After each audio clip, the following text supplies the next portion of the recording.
Hello, everybody. This is Professor De Angelo. Welcome back to another installment of our Early American History podcast. In this chapter, we're going to be talking about essentially the Second Great Awakening and Romanticism and how it led to major reforms in the American social system and what that meant to the coming Civil War. So, what we want to talk about today has to do a lot with the sentimentality that rises up from something that's referred to as a romanticism, and I'm going to talk about it. But romanticism is a movement that happens throughout Western civilization at this time, from really the 1790s up until the 1850s or 60s, depending on what you're doing. And we start with this religion reform that happens in the United States. So Romanticism, if you will, is a view of the world in the way that you would like it to be. It's an emotional response to the outside world. And we see it in art and literature, and again, we see it in religion. And in the United States, it's referred to as the Second Great Awakening. And so one of the reasons for it to come into play is because of the influence of what I kind of refer to as rational religion, but deism is a religious ideology that stems from the Enlightenment period. This was the concept of God being a somewhat nebulous, benevolent creator God that's not necessarily intervening in human affairs, but has created the universe with a series of natural laws and principles, and that man's duty, if you will, is to understand those laws, and that when he does understand those laws, he understands the mind of God, and he's therefore an enlightened person. And this religious belief was held by a lot of our founding fathers, Benjamin Franklin and Thomas Jefferson being two of probably the most prominent. But even for those who fully embraced Christianity, they still had a somewhat deist approach to their faith. John Adams is a great example of that. He was a Congregationalist or Puritan, and yet he had quite a bit of deist thinking to him. And in fact, he converts later in life, if you will, to the Unitarian Universalist faith. And this religion, which still exists today, as does Congregationalism, is the idea that that the Lord is sort of an omniscient presence, and that truth is universal. So anything that is of truth is of God. It's divine in and of itself. And so Christ is taken within Unitarianism as not divine, but as a perfect human, somebody who understood the mind of God and understood what it meant to be a child of God and on a very innate level, and therefore he is a person we should all emulate and try to be like. Now, one of the issues that arose within the faith communities that were present in the United States is that as we entered into the 19th century, there was a feeling as though people were falling away from the faith. And the issue had to deal with what they referred to then as piety, right? The willingness and the commitment to actually practice one's faith. And so what happened is it actually started at Yale College. Timothy Dwight was the president there and a minister, and he felt as if his students were not being as pious as they should, or not being attendant with church duties and prayer and whatnot. And he started a series of lectures that started a revival. These individuals then became sort of evangelists and ended up going out into the frontier and doing missionary work in places like Hawaii and Africa, Latin America. And the frontier revivals were going to revive this sort of evangelical Protestantism. And essentially what you do is you want to remember, back in an earlier podcast, I talked about the First Great Awakening, or just the Great Awakening. And in it, the underlying religious message was that each person had to seek out salvation. It was an individually directed salvation. Now, besides the sort of religious connotation to that, there was a social and political element to that, which is that since all are welcome to come to Christ, well, then all are created equal by God. And from that, you get all sorts of notions of egalitarianism, but also the idea of equal under the law. And the Second Great Awakening has a similar offspring to it, because the religious message here was that your salvation was great and important, but it's not the only thing you had to worry about. You not only had to worry about yourself, but you had to worry about your fellow man, that you were in fact your brother's keeper.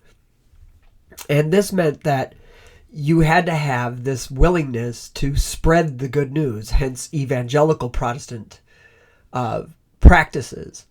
And this was done in the frontier because for many people in the frontier, regular church attendance just wasn't possible. There just wasn't organized faith systems out there. And so there were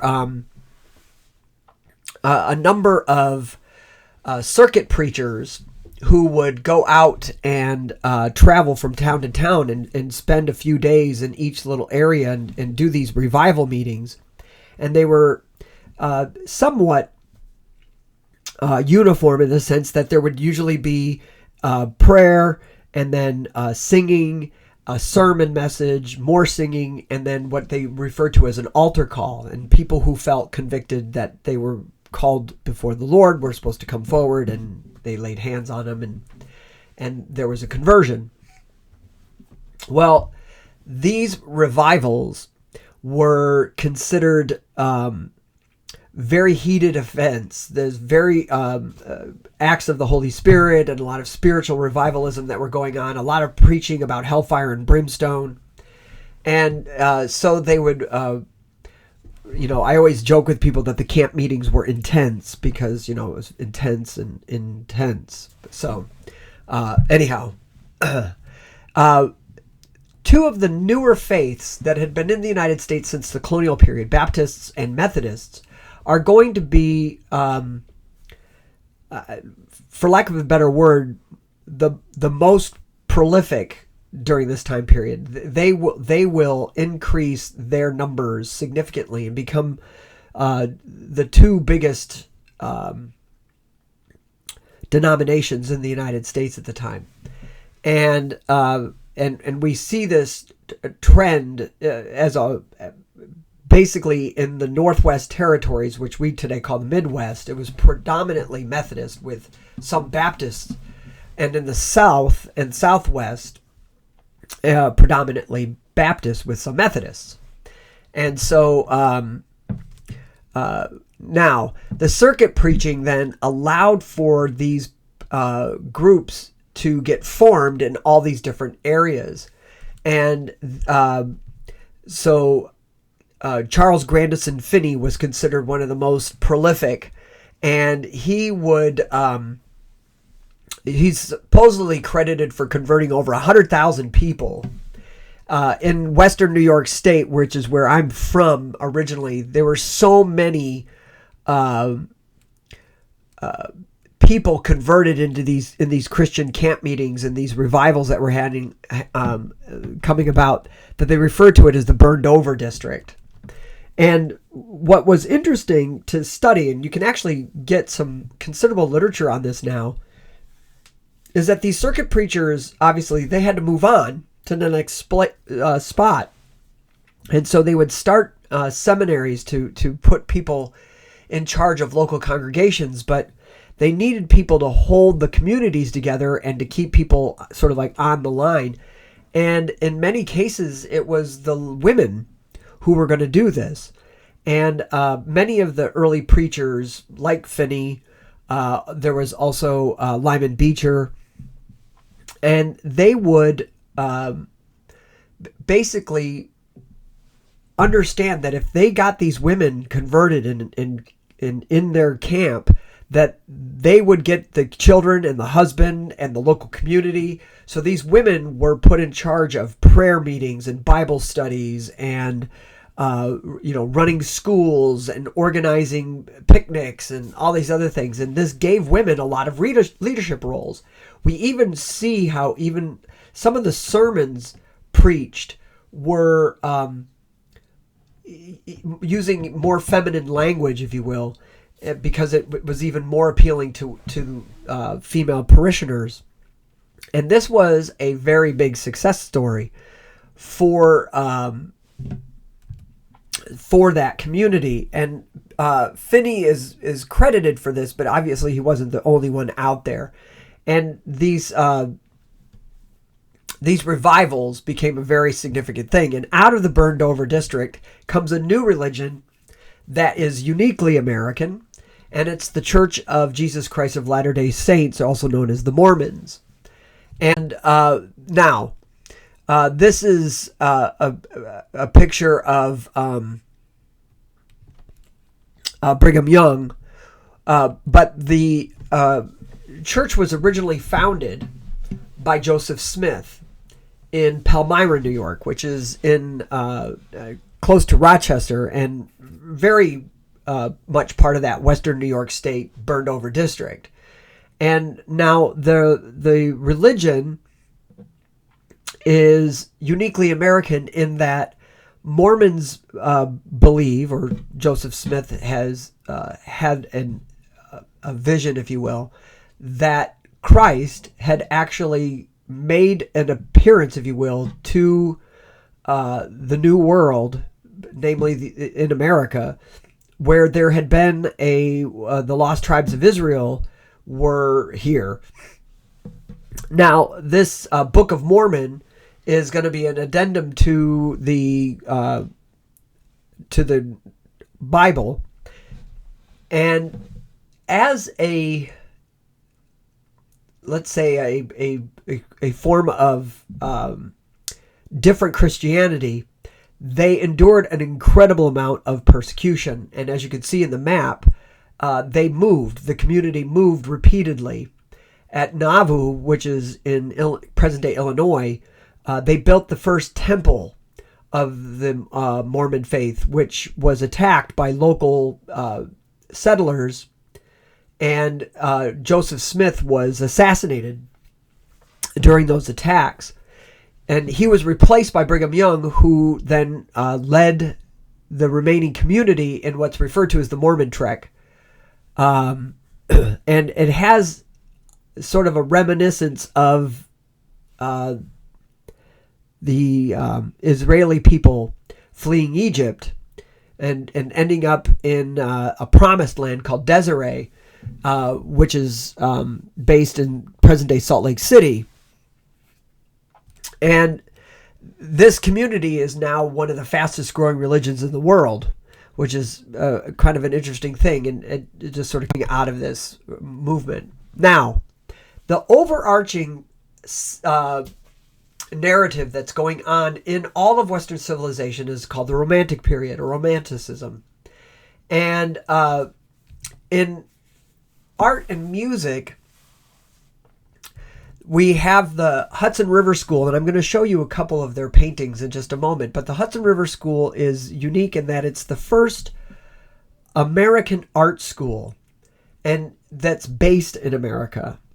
It's somewhat deceptive and interesting, I guess, because there is such a thing as the American school, but this was actually a school, an art school in London for Americans, and it was during the colonial period. Benjamin West was an American colonial who went to London to study art, because that is, quite frankly, what you had to do. If you were a colonist and you believed that you had a natural talent in this way, or if others thought that you were gifted in that way, you had to go to Europe. There just wasn't the facilities to train here. And so West went east, and he became a very successful painter in the neoclassical tradition. And he opened his studio to other Americans who were in England to study, and it became known as the American School. I believe John Trumbull and Peel and others were in there.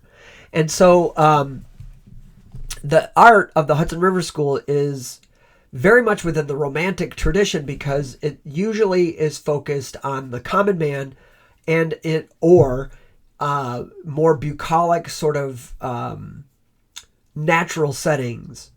And they're usually quite beautiful. In European Romantic paintings, they're usually pastoral scenes with peasants working in the field or fishermen working on their nets.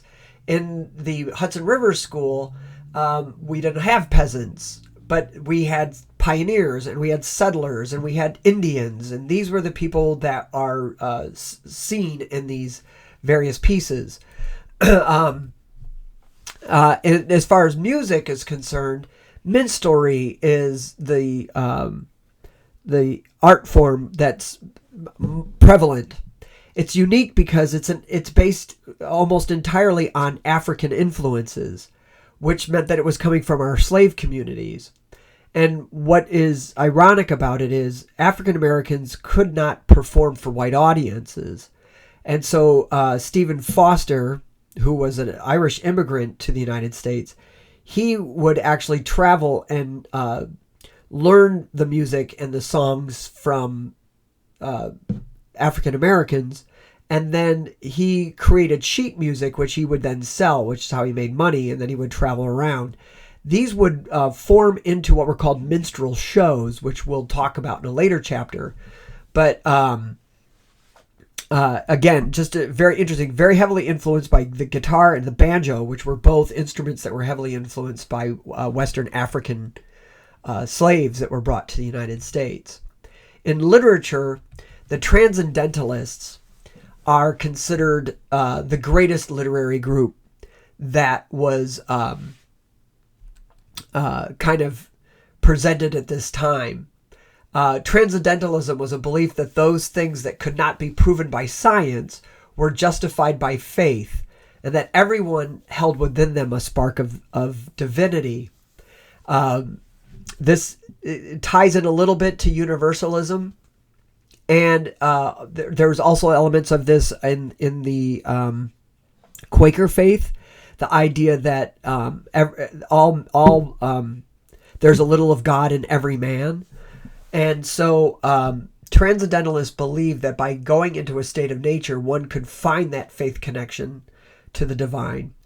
And so in many ways, a lot of the Transcendentalists became our earliest environmentalists.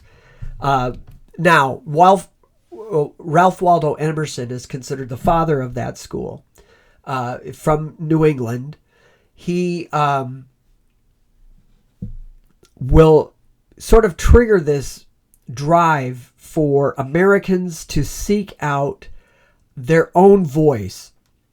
Many early American writers essentially trained themselves and structured themselves around English writers. And there was a almost an obsession with trying to copy that model in order to conform to European norms. Emerson's going to make a speech to students at Harvard, and it's referred to as the American Scholar. And this triggers a drive and an energy for truly American themes in literature and art.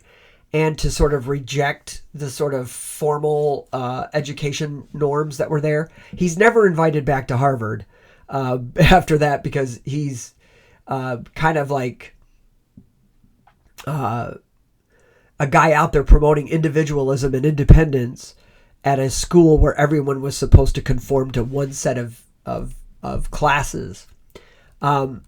Henry David Thoreau was basically one of his prodigies, and he will actually come and stay at Walden Pond, which was Emerson's estate in Massachusetts. And there he will write something called Civil Disobedience, which would be a rallying cry for people like Martin Luther King Jr. and Mahatma Gandhi in the 20th century. The Transcendentalists were also very influential in later writers. For instance, the Beats in the 1940s and 50s, and then, of course, hippie generations in the 1960s and 70s. Now, there were other literary giants at the time, and they were primarily a group of writers that were referred to as the Knickerbockers. And they were famous because they became lucrative writers on American themes. So James Fenimore Cooper, who wrote a series called The Leather Stocking Tales, which are things like Drums Along the Mohawk and Last of the Mohicans. Washington Irving is another one who focused almost entirely on old folklore tales that were based out of the New Netherlands, the old Dutch communities and the patroon families of the Hudson River Valley. And they became very widely read and very widely liked.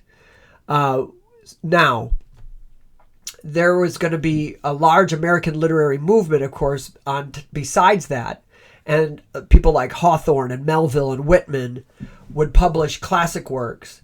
And then you were going to have people like Dickinson and Poe and Melville, and that are also going to be coming out of this genre of art form. And now, on a more sort of everyday level, newspapers are going to become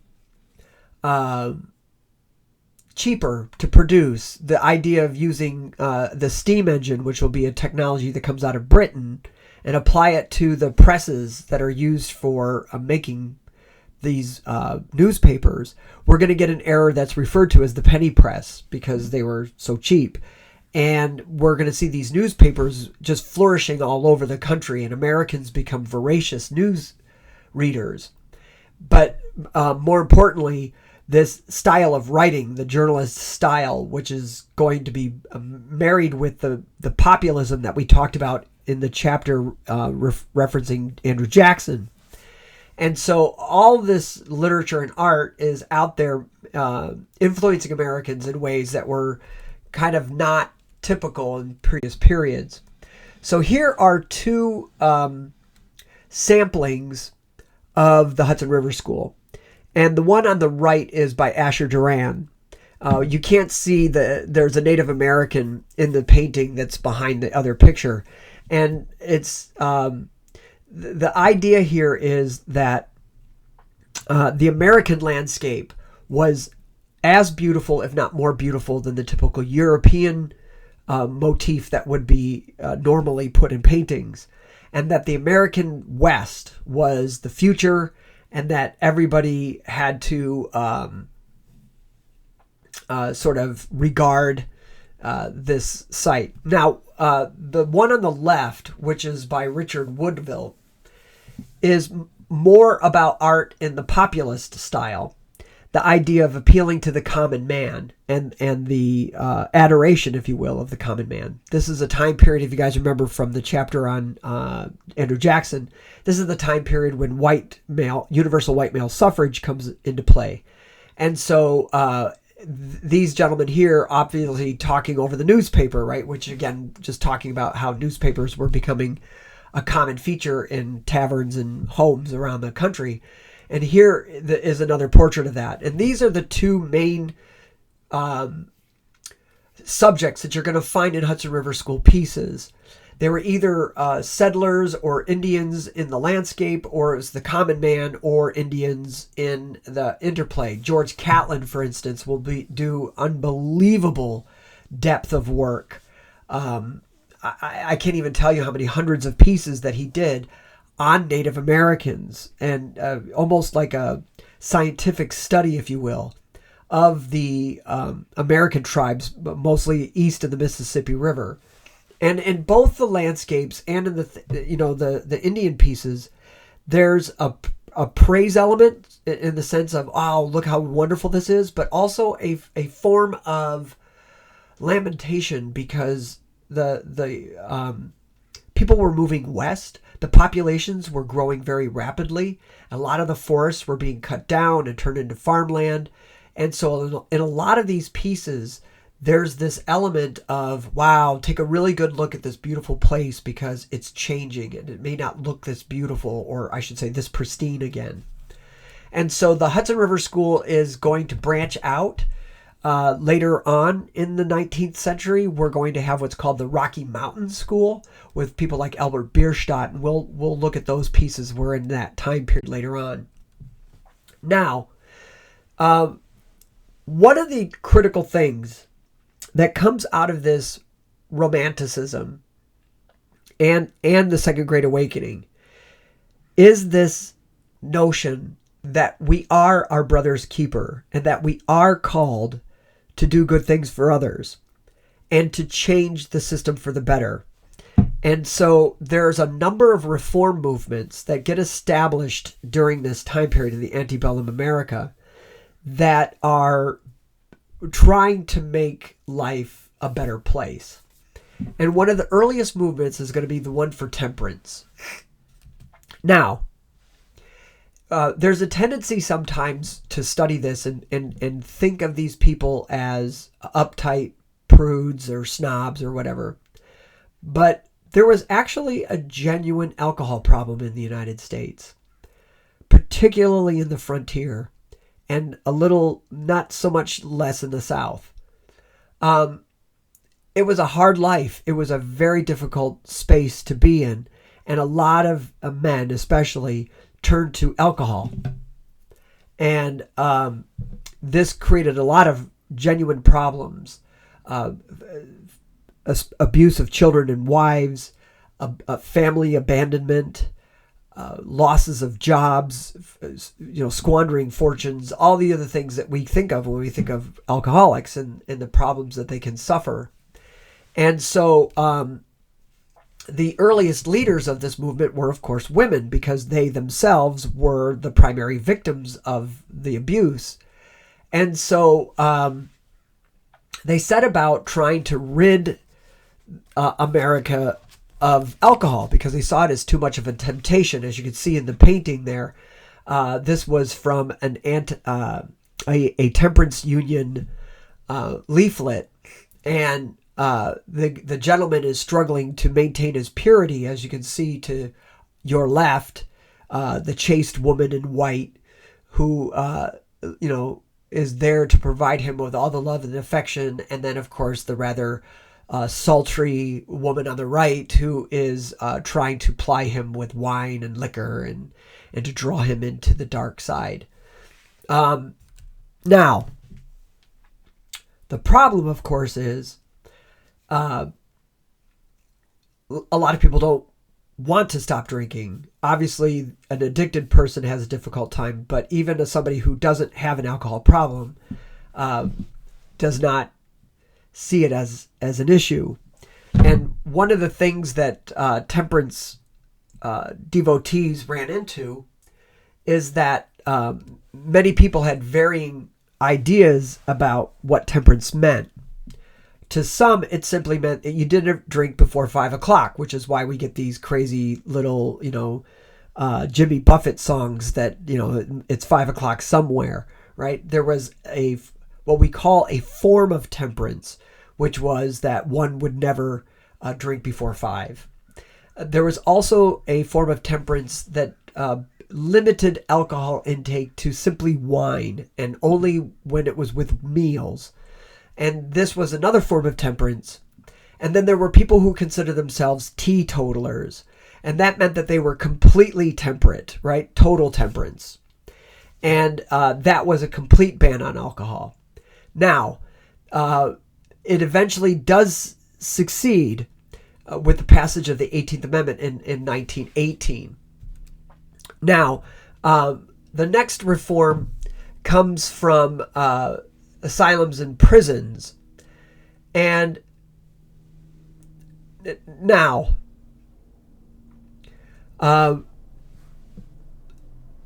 there were really two separate issues here. Dorothea Dix is considered the great champion. Again, another woman leader.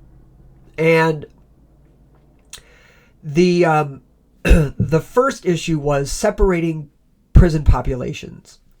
It was the norm in the United States, and in fact in large parts of the Western world, to have criminals housed in the same facilities as those individuals who were mentally ill or just depressed. And this was a horrible environment.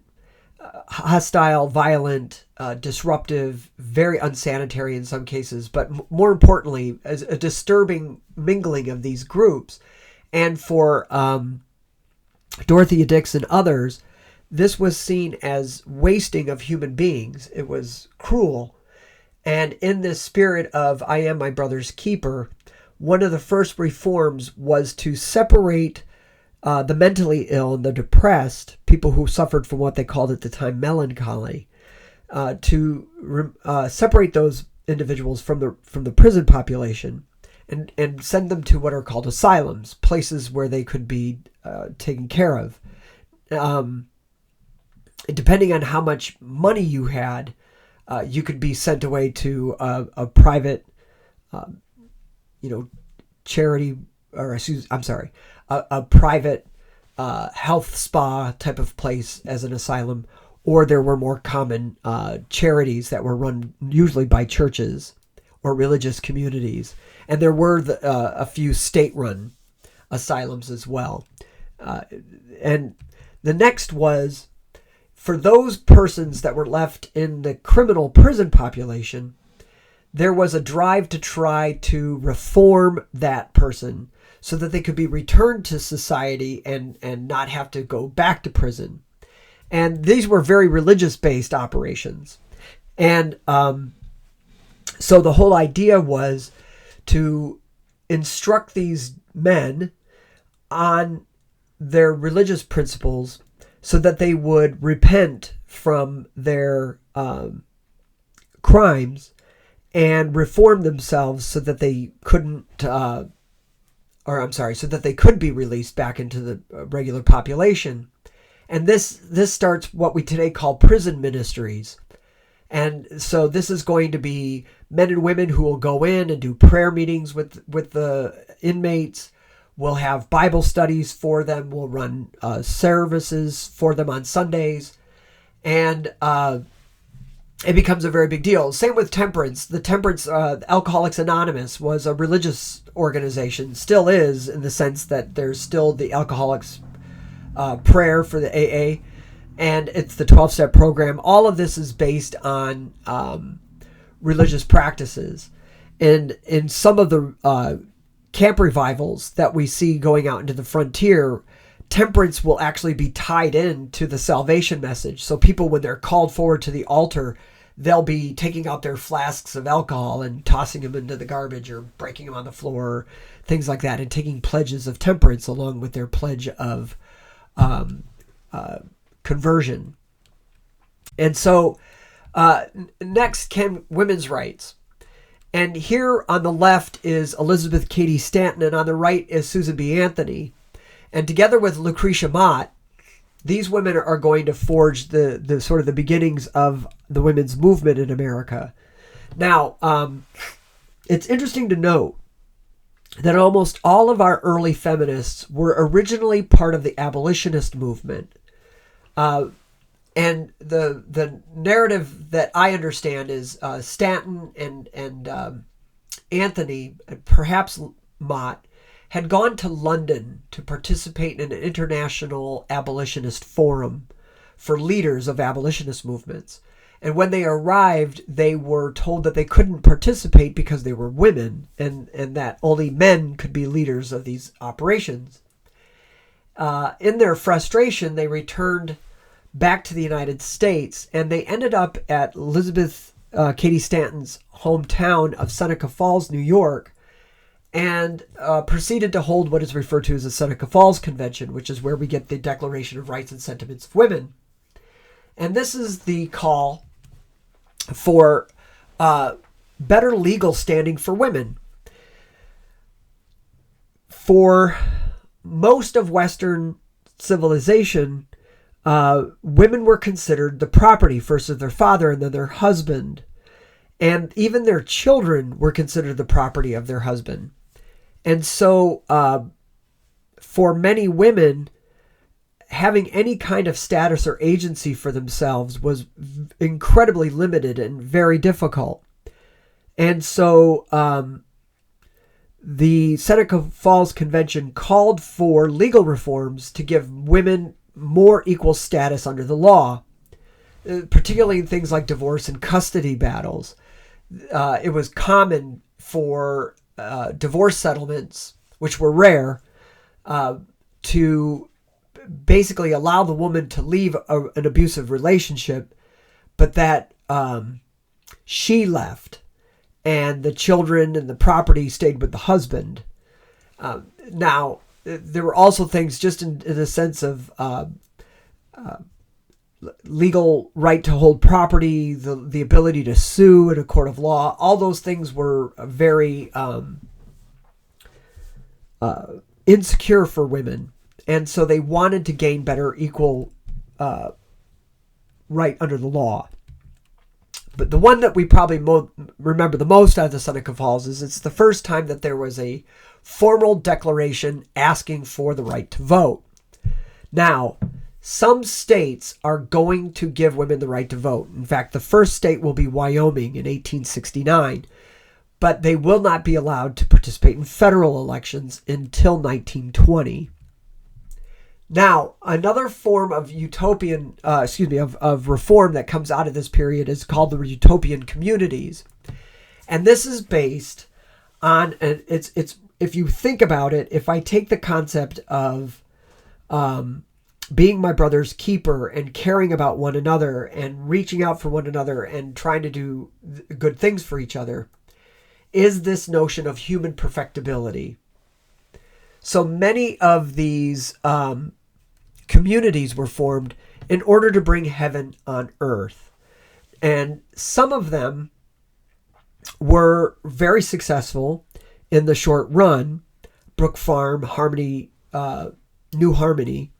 These were intellectual communes started in New England.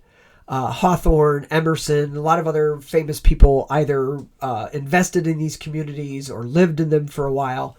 And they were places where there was communal work done to grow food and provide shelter, but that a considerable amount of their time would be devoted to exploring nature and doing painting and writing and other types of artwork.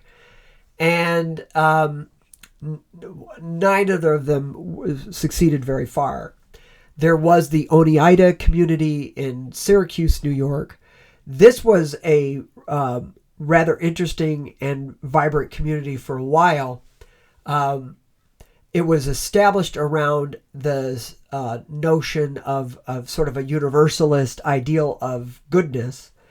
And so you get what's referred to as an antinomian type of religion, in the sense that once you're saved, you don't necessarily have to worry about laws, because God has sent us Christ, who makes law. He usurped the law, if you will.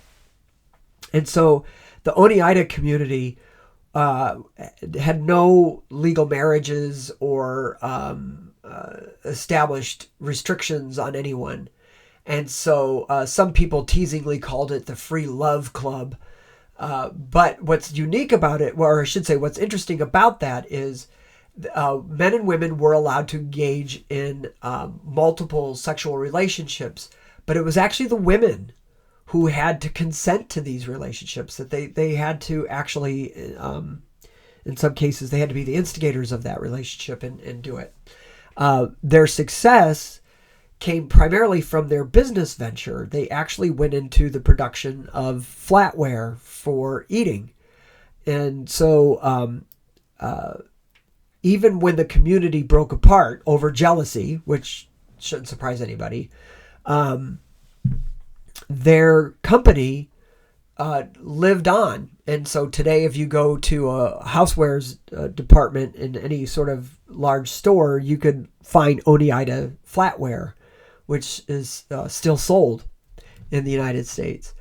The one that sort of sticks out the most for historians is the Shaker communities that developed in the United States in the early 1800s. This was started by the prophetess, Mother Ann Lee, who believed that she was the female incarnation of Jesus, which is a somewhat interesting idea. And her belief was that people should commit their hands to work and their hearts to God, which was a main theme of the movement. These communities were completely celibate. So converts to the religion took oaths of chastity. Married converts agreed to never sleep with each other again. They actually separated and lived in different parts of the community. There was separate sleeping quarters for men and women. There were separate stairways and halls. They sat in services separate from one another. And so it was a very celibate community. However, it continued to grow for quite a while. The last of the Shaker women died, I believe, in the 1980s. And their success came from a number of innovations and programs. Most notably, of course, is their furniture was very famous. And you could still go to stores and ask to see Shaker furniture. Very plain wood, unembellished wood, so it's usually plain pine and cherry woods and stuff like that. Somewhat reminiscent of Amish style furniture, if you're ever looking at it. And they were known for innovating the clothespin, the sort of that springy coil clothespin is a Shaker innovation, and this flat straw broom. So straw brooms used to just be literally a sheaf of straw wrapped around a stick, but the Shakers were able to, innovate it with a little flattened broom. And then their big selling item is Shakers became notorious, or I should say famous, for their farm seeds, their vegetable seeds. And so they started a mail order business where they would literally send you these propagated seeds. And they had a mail catalog and all this other stuff that went over really well with consumers. Many people would swear by these products. So between 1800 and 1900, over 100 utopian communities would be founded. And so now, the next area of reform comes in the field of education. So in the early public schools,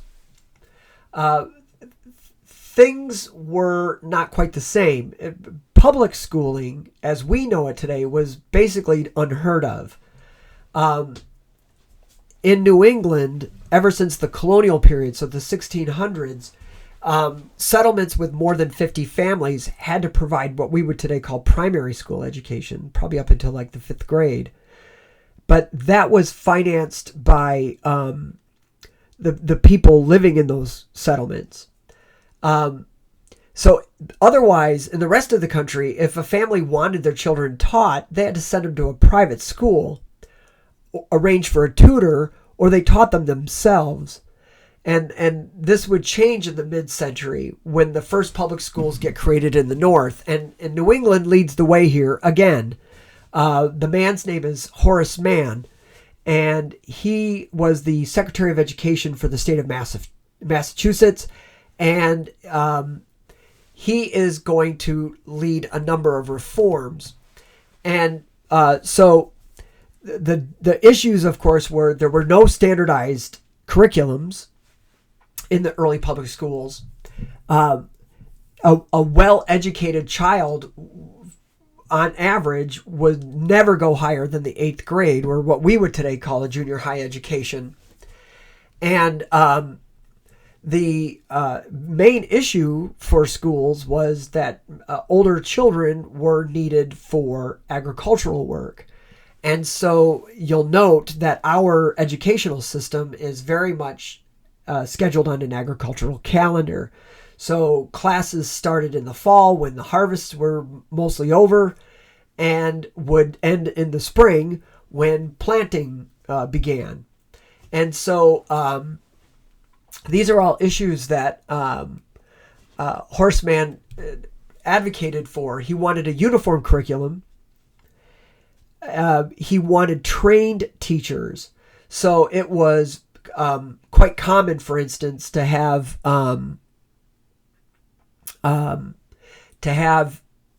either unmarried women, schoolmarms, who were basically had an 8th grade education, who would then essentially turn around and teach the younger kids. Or you would have if you were, lucky enough, usually when a young man finished college, he was probably around 17, maybe 18 years of age at the most. And while they were figuring out what they were going to do next, many of them took up jobs teaching children.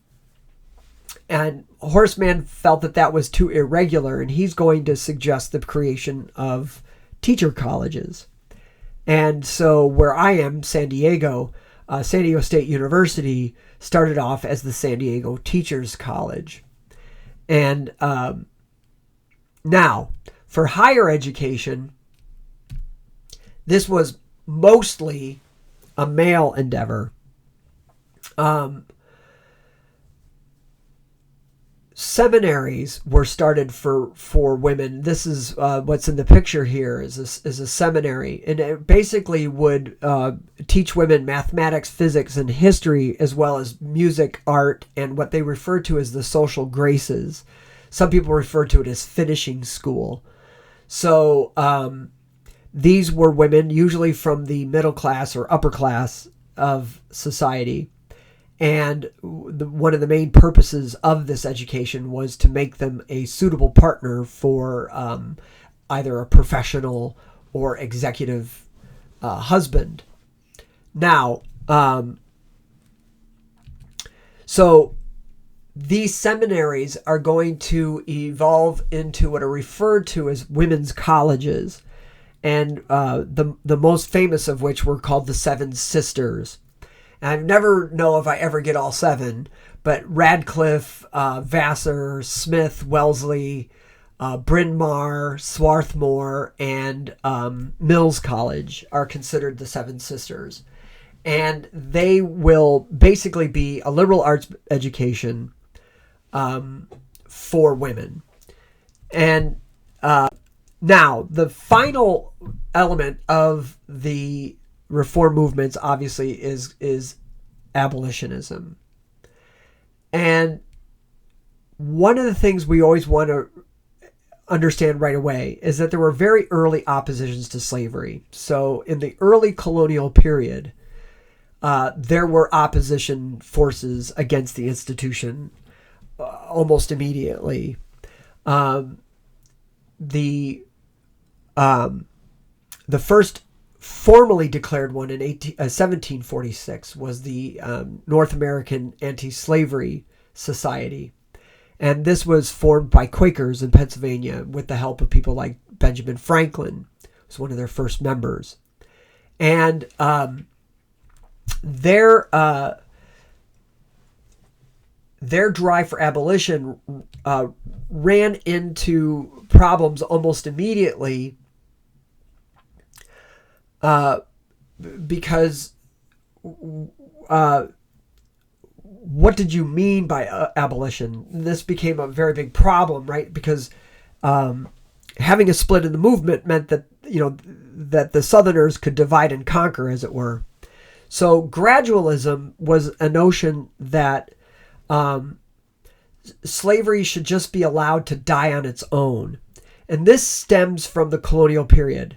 At the time of the Revolution, there was a great deal of fervor and zeal for this notion called egalitarianism, that everybody should be treated equally, particularly when it came to the law.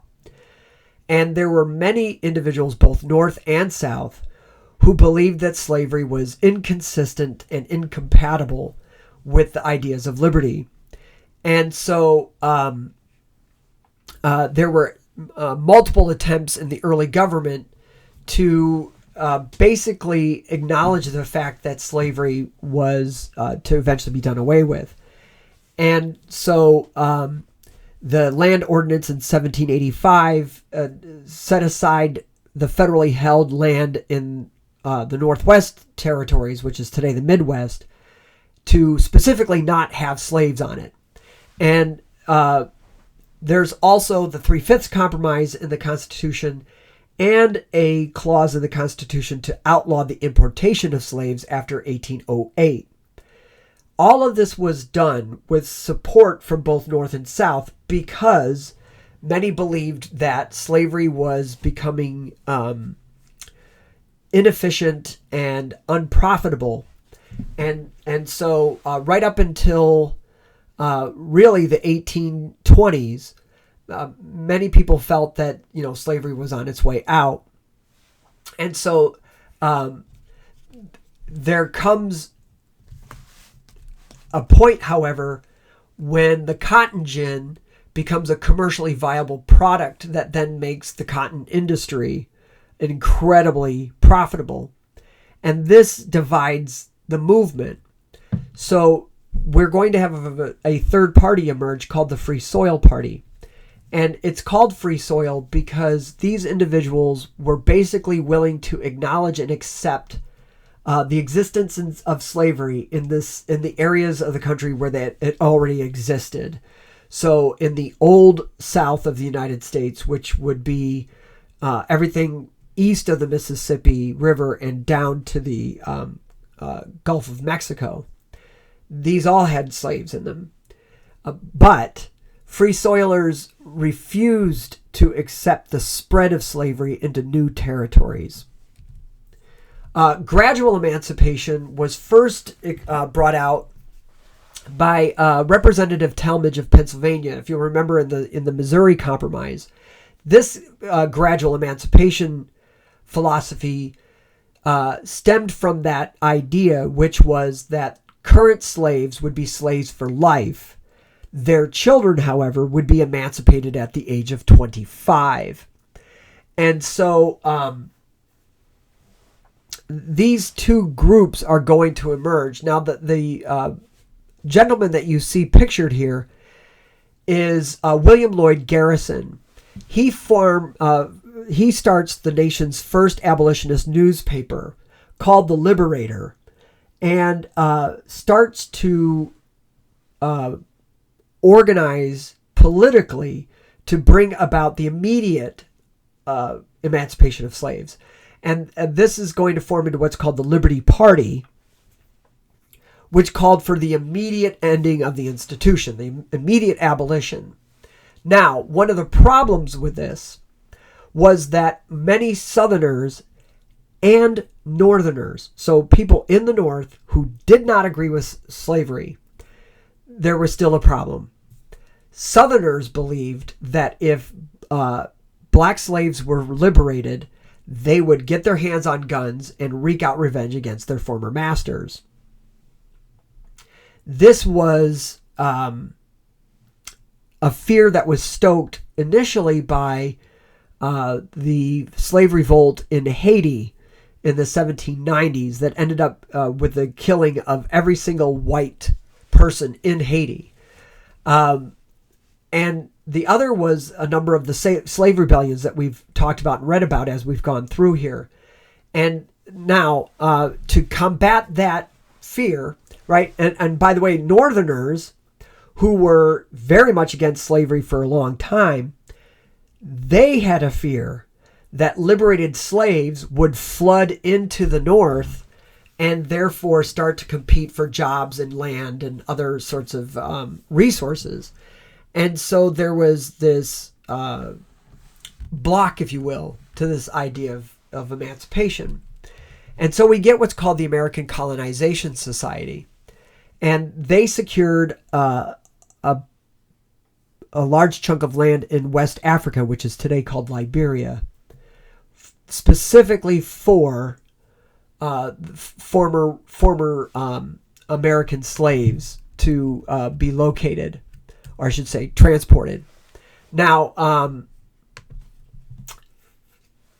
there were a lot of very prominent people who donated to this cause. James Madison, John Quincy Adams, even some Southerners who were vehemently against abolitionism contributed money. The idea here was that freed slaves, rather than letting them stay here where they would supposedly foment revenge and violence, to instead resettle them in Africa where they supposedly belonged in the first place.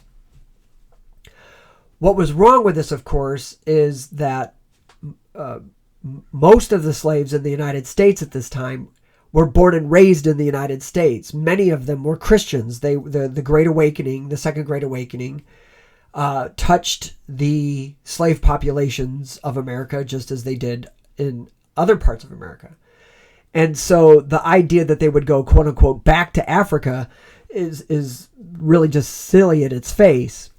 In fact, the entire endeavor, in my opinion, is really tragic. These former slaves, the ones who did agree to go, most didn't want to, because even though they were freed, they still had family in bondage and didn't want to abandon them. But the ones that did go are going to arrive in Africa and just be shocked. I mean, shocked to see native tribesmen almost naked running through the jungles. And so they are going to do missionary work and build plantations in West Africa where they will enslave the local tribal populations. You heard me correctly, to exploit the land for their own benefit. And fast forward to the 1980s, and a civil war will break out in Liberia. And the primary line of division was Charles Taylor, the president, who was a descendant of American slaves, and the rebels of Liberia, who were basically descendants of the former slaves in Liberia. So just an absolutely tragic aftershock that comes from an already horrible institution.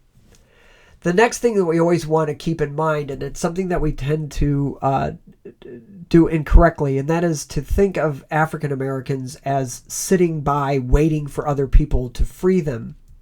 So the Underground Railroad was a system that was an intricate network of escape routes to the north that was run by both white and black activists. The white activists came primarily from the Quakers, but it would have been impossible to do the Underground Railroad without black leaders. Harriet Tubman, of course, comes the closest to that description. Sabotage is another form of anti-slave activity. These were very smart slaves in the areas who basically will break farm equipment, set fire to things, knowing that the white population assumed that a black person would be incapable of logic and kind of uneducated in their minds, that they could get away with doing these acts of sabotage. And the problem for the Southerners, and what they never really, I don't think, realized, is that their farming equipment was made mostly in the North. So if anything went wrong with them, it could be weeks before you got your replacement. And so this gave slaves time off, and they took advantage. And then finally, we have the literature. The two most famous are going to be Frederick Douglass and Sojourner Truth. There's also going to be other, Harriet Jacobs, for instance, who writes her slave narrative that gets very widely distributed in the North. Now, these are the Grimke sisters, Sarah on the left and Angelina on the right. They were born and raised in slaveholding families. These were women who were being raised essentially to be a plantation mistress. They could have kept their mouths shut and done what they were told. They would have been married off to probably wealthy planters.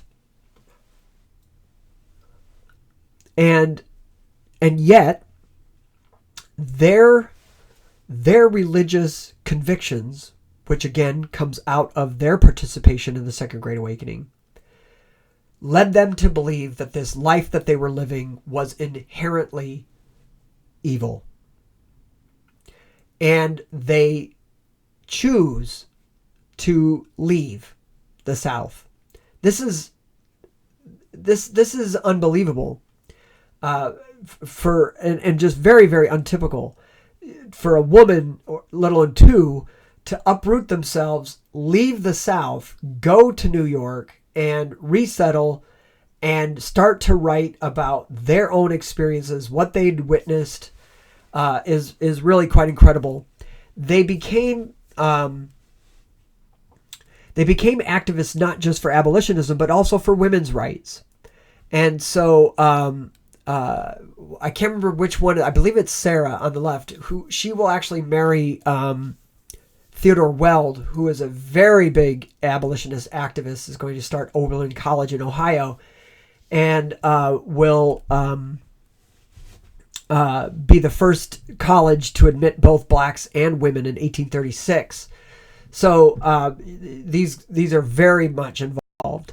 And this, of course, is portrait of Frederick Douglass on the left as a younger man, back when he was writing his first narrative of the life of Frederick Douglass. And on the right is Sojourner Truth, who was basically illiterate, and so her narratives had to be basically written by other people. But their work was going to be what astounded so many white communities in the North, to actually hear firsthand the different horrors and dehumanizing activities that were involved in the slave trade. So this is what brings us to the 1850s. And the problems that we are going to see now is that these reforms are going to take divergent roads based on religion and based on location.